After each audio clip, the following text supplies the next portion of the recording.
बहुत बहुत धन्यवाद आदरणीय श्री बल्ली जी। और विशेष रूप से मैं धन्यवाद देना चाहता हूं कि हमारे सभी मीडिया बंधुओं का, मीडिया में कार्य सभी साथियों का, कि वो हमारे निमंत्रण पर, जैसा कि बल्ली जी ने बताया कि 9 वर्ष के उपलक्ष्य में देश के प्रधानमंत्री जी की जो सरकार, जिसके कुशल नेतृत्व में एक गरीब से लेकर के और राष्ट्र के विकास तक, और हम ये कह सकते हैं कि पूरे विश्व के लीडरशिप का नेतृत्व भी अगर आज देश के यशस्वी प्रधानमंत्री माननीय मोदी जी कर रहे हैं, और हम बड़े सौभाग्यशाली है कि इस युग परिवर्तन में, मैं कहता हूं कि भारत का ये युग परिवर्तन है, और इस युग के परिवर्तन में हम सभी सौभाग्यशाली कि हमने जन्म लिया है। बहुत सारी उपलब्धि 9 वर्ष की देश के अधिकांश लोग जान रहे हैं। कभी हमने सपने में नहीं सोचा होगा कि भगवान राम का भव्य मंदिर हमारी आंखों के सामने बनेगा।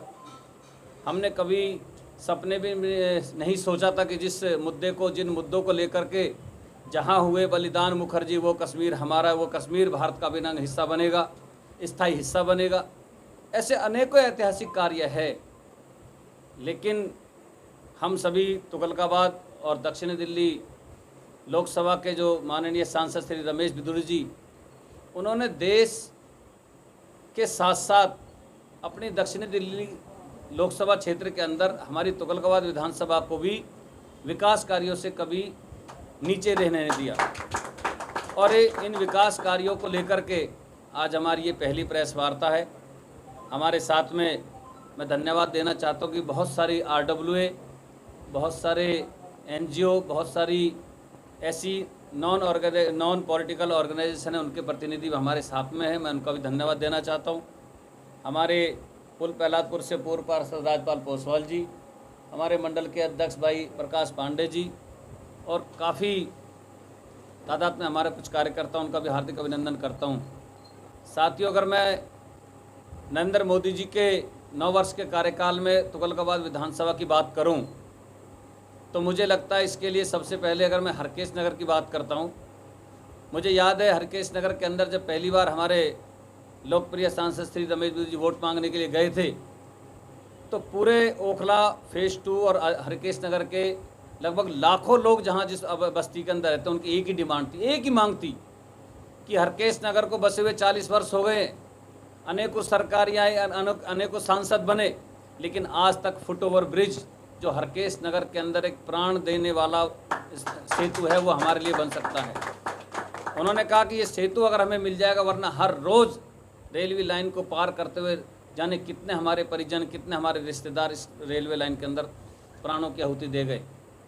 हम कहने में बड़ा सौभाग्यशाली समझता हूँ कि मोदी जी की पहली सरकार के कार्यकाल में ही माननीय सांसद रमेश बिधूरी जी ने उस फुटओवर ब्रिज का शिलान्यास भी किया और उसका उद्घाटन भी किया, और साथ ही साथ एक ऐतिहासिक सौगात हरकेश नगर को दी। यही नहीं, हरकेश नगर ओखला फेज़ 2 संजय कॉलोनी के अंदर लोगों के, गरीब लोग कहाँ पर ब्याह शादी फंक्शन करे, 5 करोड़ से ज़्यादा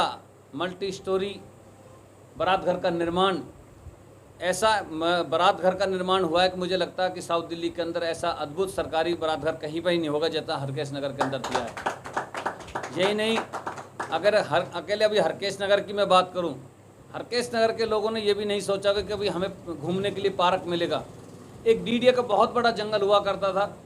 और उस जंगल के अंदर कभी उन्होंने सपने में सोचा भी नहीं था कि ये जंगल हमें एक अच्छे पार्क के रूप में मिल सकता है। आज वो पार्क है, और उस पार्क के अंदर चाहे ओपन जिम का मामला हो, बच्चों के लिए खेलने के लिए झूले हो, और यही नहीं, हमारे बहुत अधिकांश आबादी हमारे यहाँ पे पूर्वांचल भाई बंधु रहते हैं, उनकी भी मांग थी। उस पार्क को देखते हुए उन्होंने सांसद जी से निवेदन किया, अगर हमें एक अच्छा सा सुंदर घाट यहाँ पर मिल जाए, तो किस प्रकार से हम छठ मैया की जी पूजा अर्चना करते हैं, तो आप देख सकते हैं कि कैसे हालातों के अंदर पूजा अर्चना करते हैं। तो उन्हीं की मांग पर पहली बार हरकेश नगर वार्ड के अंदर एक पक्के छठ घाट का निर्माण हुआ, और मुझे लगता है कि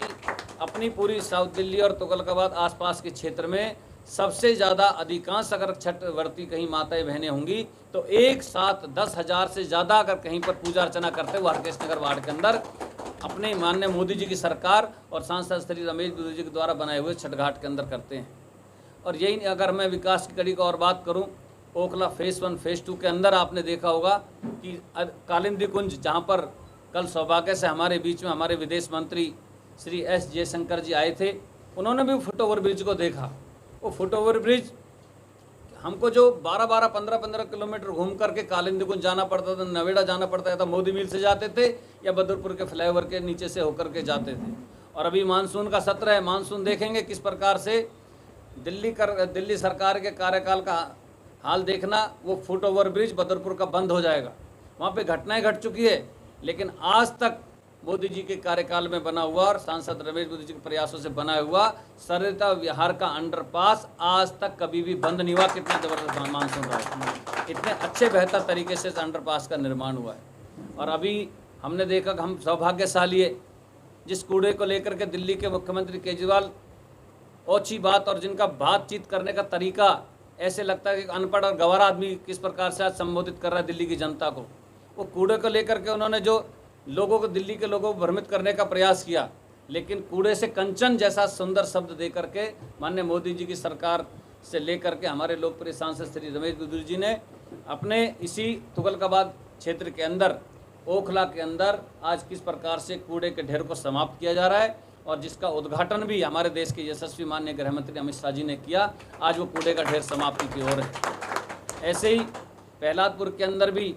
चाहे वो पार्क का मामला हो, हमारी अपनी विधानसभा के अंदर मात्र 9 सालों के अंदर ये दिल्ली के मुख्यमंत्री केजरीवाल शिक्षा के सुधारों की बात करते हैं, स्कूलों की निर्माण की बात करते हैं। मैं दावा करता हूं तुगलकाबाद विधानसभा के अंदर एक भी नए स्कूल का निर्माण केजरीवाल की सरकार से नहीं हुआ है, जबकि 9 सालों के अंदर हमारी तुगलकाबाद विधानसभा के अंदर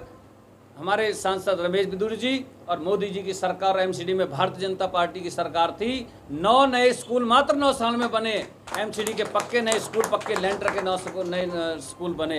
यही नहीं, पक्की डिस्पेंसरियों का निर्माण हुआ है। इन्होंने मोहल्ला क्लिनिक की बात कही थी। मोहल्ला क्लिनिक का हाल किस प्रकार से दिल्ली की जनता के सामने छिपा हुआ नहीं है, लेकिन हाई मल्टी स्टोरी डिस्पेंसरी का निर्माण तुगलकाबाद गाँव के अंदर हो। पुल प्रहलादपुर MB रोड के मेन रोड पर आपने देखा कि किस प्रकार से डिस्पेंसरी बन करके तैयार हो चुकी है। प्रहलादपुर के अंदर ही फुट ओवर ब्रिज का निर्माण हो चुका है और पूरे साउथ दिल्ली के अंदर हम सौभाग्यशाली है, एक मिनी स्पोर्ट्स मैदान आज हमें तुगलकाबाद MB रोड पर मिला, वो भी तुगलकाबाद विधानसभा के अंदर है। साथियों, मैं अगर तुगलकाबाद विधानसभा की ही चर्चा करता रहूँगा तो शाम हो जाएगी, लेकिन विकास कार्यों की गति रुकेगी नहीं। बहुत छोटे से छोटा और बड़े से बड़ा कार्य इस तुगलकाबाद विधानसभा के अंदर हुआ है। मैं उसके लिए पूरे क्षेत्र की जनता को भी बधाई देना चाहता हूं और विशेष रूप से देश के उस यशस्वी गृह मंत्री माननीय मोदी जी का भी और सांसद श्री रमेश बिदुर जी का बहुत बहुत आभार व्यक्त करता हूं तुगलकाबाद क्षेत्र की जनता की ओर से। एक बहुत ही सिंपल सी बात की मैं अभी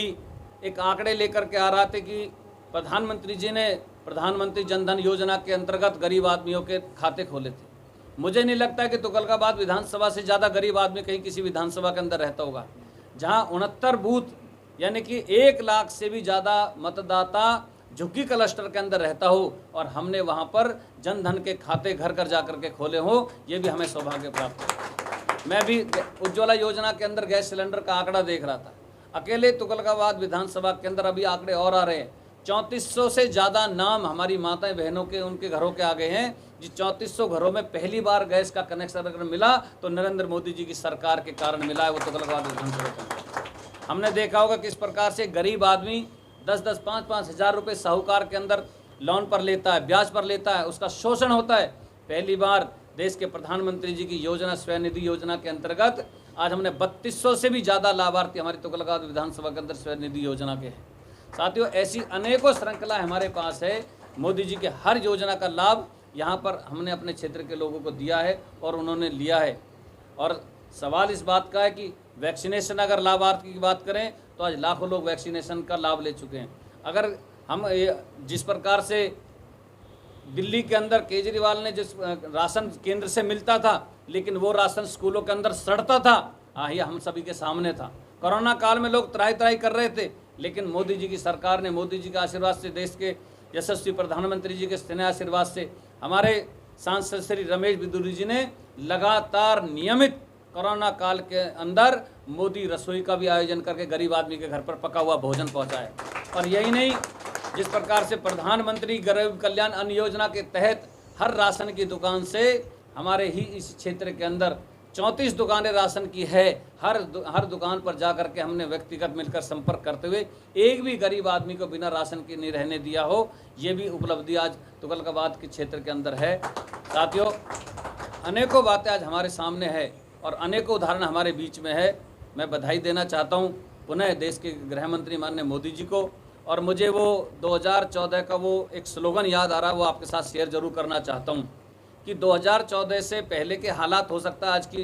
पीढ़ी को ना पता हो। आज बच्चे बड़े हो गए हैं, उनको नहीं पता हो कि देश किस गरत में था। 2014 के बाद देश आज ऐसा हो, ऐसा 2014 से पहले नहीं था।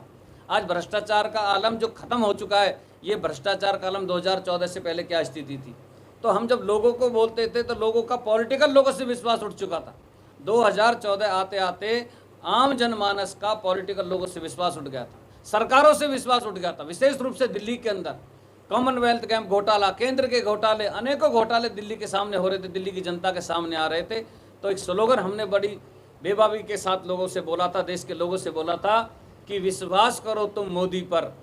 विश्वास करो तुम मोदी पर, वह नवयुग का निर्माता है। ऐसा नेता इस धरती पर युगों युगों में आता है, ऐसा नेता इस धरती पर युगों युगों में आता है। हमने लोगों से अपील की, लोगों ने सिर आंखों पर उस निवेदन को स्वीकार किया और लगातार जितने भी चुनाव यहाँ रहे, उन्होंने लगातार, चाहे 2014 हो, 2019 हो, दिल खोल करके तुगलकाबाद क्षेत्र की जनता ने भारतीय जनता पार्टी को, देश के प्रधानमंत्री माननीय मोदी जी को, हमारे सांसद श्री रमेश बिदुरी जी को अपना प्यार से आशीर्वाद लगातार निरंतर इन्हीं के कारण से दिया कि उन्होंने सिर्फ चुनाव जीतने के लिए राजनीति नहीं की है, लोगों का दिल और लोगों का मन जीतने के लिए राजनीति की है। और उस मन जीतने का लाभ निरंतर यह है कि लगातार तुगलकाबाद विधानसभा के अंदर भारतीय जनता पार्टी का ग्राफ बहुत तेज़ी से ऊपर की तरफ बढ़ रहा है, लगातार निरंतर प्रगति की तरफ बढ़ रहा है। मैं आप सभी मीडिया बंधुओं का भी बहुत बहुत आभार व्यक्त करता हूं कि निश्चित रूप से ये जन कल्याणकारी योजनाओं के साथ साथ तुगलकाबाद विधानसभा को भी जो ऐतिहासिक धरोहर, ऐतिहासिक कार्य जो मिले हैं, वो निश्चित रूप से आपके माध्यम से जनता के बीच में पहुंचेंगे। और हमारे जो आज, चाहे वो RWA से हैं, चाहे वो आज हमारे NGO से हैं, अन्य अन्य क्षेत्रों में काम करने वाले जो गैर राजनीतिक संगठनों के लोग हैं, ये भी आज आपके साथ बातचीत करने के लिए आए हैं। जब इनको पता चला कि प्रेस कॉन्फ्रेंस के माध्यम से आज तुगलकाबाद विधानसभा के विकास कार्यों पर चर्चा होगी, तो मैं आपको सच कहता हूँ, इन्होंने स्वयं अपनी कॉल करके मेरे से कहा कि भाई साहब, हम भी इस प्रेस वार्ता में शामिल होना चाहते हैं, हम भी अपने कुछ वक्तव्य मीडिया को देना चाहते हैं, और कितने खुश हम अपने क्षेत्र को लेकर है, किन कार्यों को लेकर कितने हम संतुष्ट हैं, ये बात भी हम प्रेस के सामने करना चाहते हैं। मेरे को इतना कहना था। हमारे बीच में हमारे पार्षद पोसवाल जी भी हैं, पूर्व पार्षद, मैं उनसे भी निवेदन करूँ अपनी बात